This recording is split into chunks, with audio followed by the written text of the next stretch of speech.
Shalom saudara yang dikasihi oleh Tuhan. Senang sekali bisa menyapa saudara semuanya di dalam program Alkitab Menyapa Alpa pada hari ini.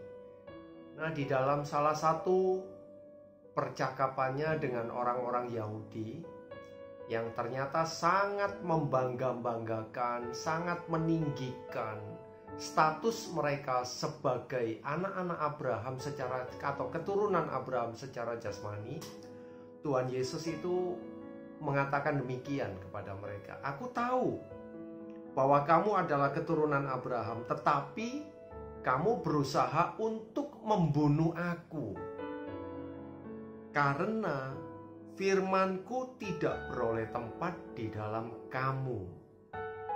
Nah, ternyata menjadi keturunan Abraham secara jasmani itu tidak serta-merta membuat mereka memiliki iman yang sama dengan yang dimiliki oleh Abraham, atau membuat mereka bisa merespon akan kebenaran firman Allah yang disampaikan kepada mereka seperti yang dilakukan oleh Abraham juga. Sebab pada kenyataannya mereka berusaha untuk membunuh Tuhan Yesus Kristus dalam kondisinya sebagai manusia saat itu.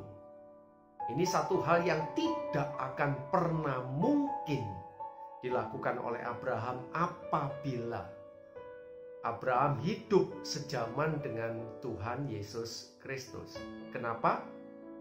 Karena Tuhan Yesus itu selalu menyampaikan akan kebenaran firman Allah yang didapatnya atau didengarkannya secara langsung dari Bapaknya yang mengutus dia. Dan Abraham adalah seorang yang sangat menyembah Allah dan sangat menghormati akan setiap kebenaran firman Allah yang disampaikan atau yang datang kepada dirinya. Nah, jadi pertanyaannya adalah begini, mengapa mereka mau membunuh Tuhan Yesus Kristus? Nah, Tuhan Yesus memberikan satu jawaban kepada mereka, memberikan satu jawaban untuk kita. Karena firman-Nya Tuhan Yesus, perkataan-perkataannya atau pengajaran-pengajarannya itu ternyata tidak mendapat tempat di dalam hati mereka, di dalam diri mereka. Nah, tetapi ini pun seharusnya ada alasannya. Mengapa firman atau pengajaran Tuhan Yesus itu tidak mendapatkan tempat di dalam hati mereka? Ada beberapa jawaban, setidaknya ada 2 jawaban, saudara.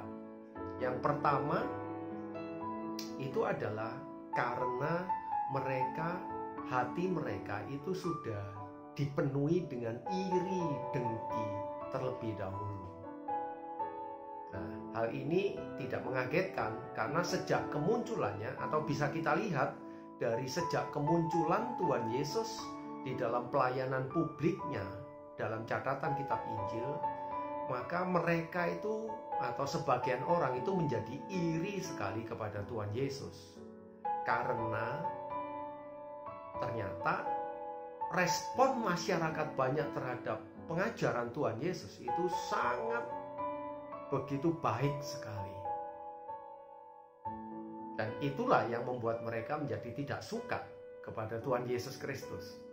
Dan ketidaksukaan ini membuat segala macam kebenaran firman yang disampaikan, diajarkan oleh Tuhan Yesus itu sama sekali tidak mendapat tempat di dalam hati mereka.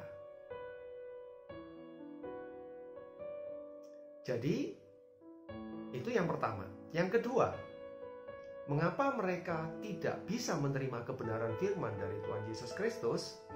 Karena firman Tuhan Yesus itu kan bagaikan terang yang menelanjangi semua dosa-dosa manusia.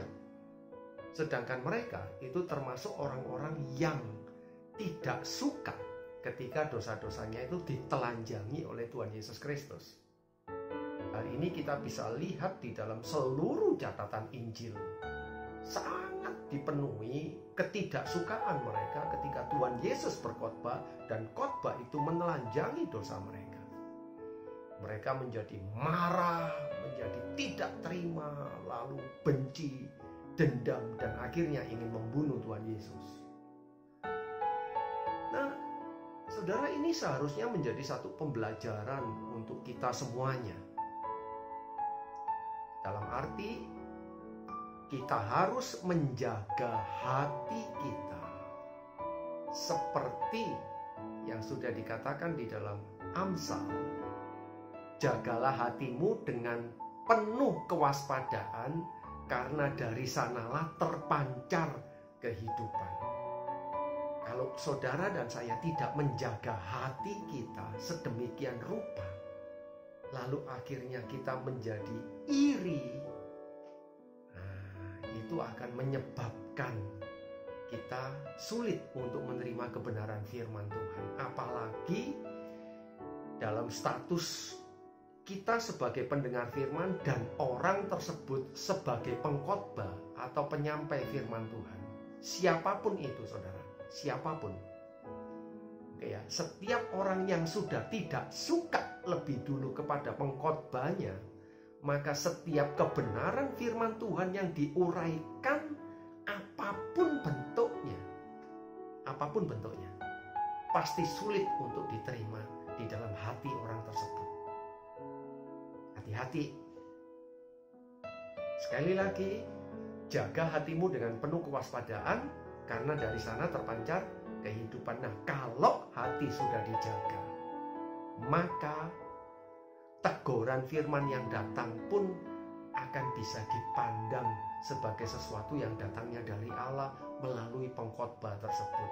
Apalagi kalau dia memang sudah menjelaskan firman Tuhan dengan bertanggung jawab.